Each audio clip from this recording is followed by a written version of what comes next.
আমি যখন class 10 fail করলাম, আমার বাবা আমার জন্য একজন শিক্ষক নিযুক্ত করলেন।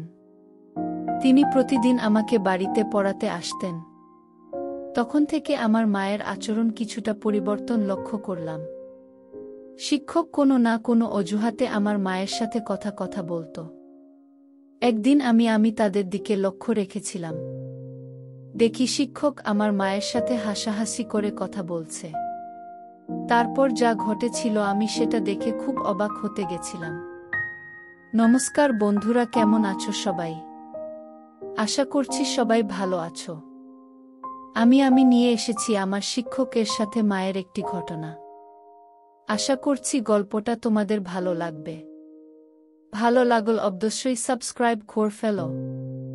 লাইক আর শেয়ার করতে ভুলে যেও না যেন। তাহলে চলো শুরু করি গল্পটা। নমস্কার, আমি রিয়া। আমি যখন ক্লাস 10 পড়ি তখন আমার পরীক্ষায় বাজে রেজাল্ট হওয়ার কারণে আমি পাশ করে পারিনি। বাড়ি থেকে বাবা আমাকে বলল যেন আমি আবার পরীক্ষা দিয়ে ভালোভাবে উত্তীর্ণ হই।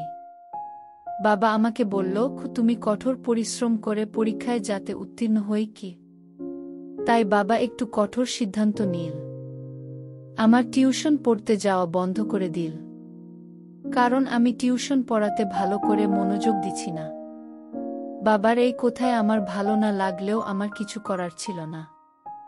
কারণ আমি বাবা কথা অমান্য করতে পারবো না। বাবা আমাকে আদেশ করল মনোযোগ সহকারে পড়তে। আমি মাকে বললেও কোনো উপায় ছিল না, কারণ মাও বাবার উপর কোনো কথা বলতে পারবে না। যথারীতি নতুন শিক্ষক আসার দিন ঠিক হলো। আমি সেই দিন স্কুল থেকে বাড়ি ফিরতেই মা আমাকে তাড়াতাড়ি খেয়ে সব প্রস্তুতি নিয়ে রাখতে বলল। কারণ নতুন স্যার আসবে দুপুর 3টার সময়। আমার স্নান খাওয়া শেষ করে দুপুরে 2টোর মধ্যে তৈরি হতে গেলাম।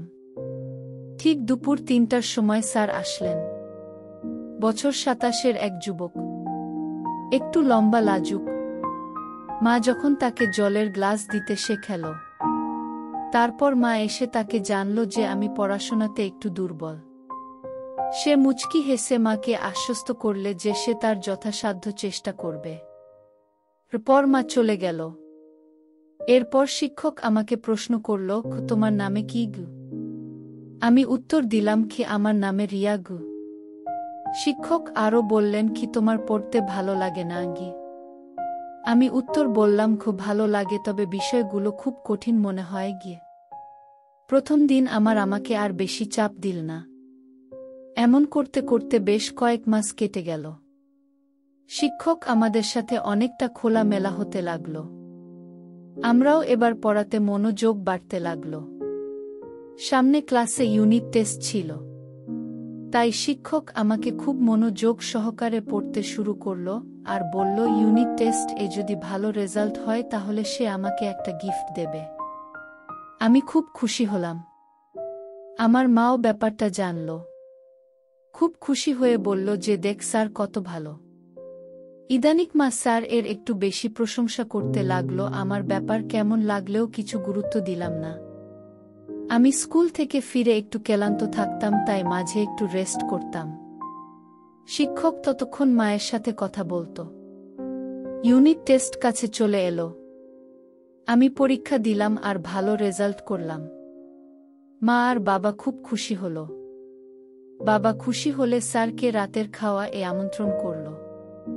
আমিও অনেক খুশি ছিলাম, তাই একটু সেজেছি। শিক্ষক আসলো একটা শার্ট আর প্যান্ট পরে। এসে আমার দিকে দেখেছে কি কংগ্রাচুলেশনস গু বলে সম্বোধন করল।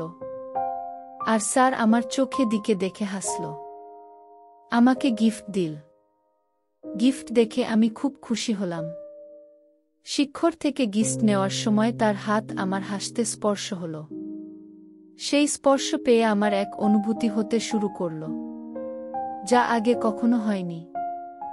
আমি সেদিন সারারাত শুধু তার কথাই ভাবতাম। তাকে ভালো লাগতে শুরু করল। সে যখন আমাকে পড়াতে আমি তার দিকেই দেখতাম। পড়াতে আর মন লাগতো না। কিন্তু এরপর যা ঘটল তার জন্য আমি একদম প্রস্তুত ছিলাম না। একদিন স্কুল থেকে ফিরে আমি খুব ক্লান্ত ছিলাম। তাই পড়ার মাঝে রেস্ট নিয়ে গিয়ে একটু ঘুমিয়ে পড়লাম। হঠাৎ ঘুম ভেঙে দেখি স্যার নেই। বাইরে গিয়ে দেখি স্যার কাঁধে হাত রেখে কথা বলছে। আমার খুব বিরক্তি লাগল। আমি যেতেই তারা একটু দূরে সরে গেল। শিক্ষক বলল, খুড়িয়া তুমি ঘুমাচ্ছিলে বলে এই একটি বাইরে এলাম গ। আমার খুব কষ্ট হচ্ছিল, কারণ আমি স্যার এর প্রেম পড়ে গেছিলাম। শিক্ষককে দেখলাম আমার সাথে তেমন ভাবে কথা বলতো না, কিন্তু মায়ের সাথে খুব কথা বলতো। আমাকে শুধু পড়াতেন। আমি ঠিক করলাম তাদের ফলো করব। একদিন আমি ইচ্ছা করে ঘুমোবার ভান করলাম। স্যার দেখি জল খাওয়ার নামে করে বাইরে গেল। বেশ কিছুক্ষণ ধরে না আসায় আমি বাইরে গেলাম, দেখলাম মা আর স্যার নেই। একটু এগোতেই দেখলাম মা এর ঘরে কথার আওয়াজ।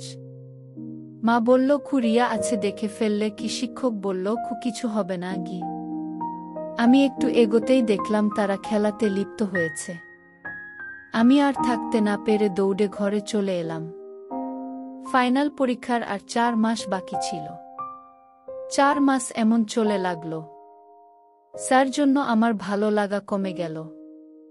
কিন্তু আমি চেয়েছিলাম এটা বন্ধ হোক, কিন্তু বন্ধ করে পারিনি। কারণ আমি এতটা ধাক্কা খেয়েছি যে ভিজতে পারছিলাম না। কি করব? এমন 4 মাস চলেছিল। তারপর আমি পাশ করে যেতে ওই শিক্ষকের কাছে আমি আর পড়িনি।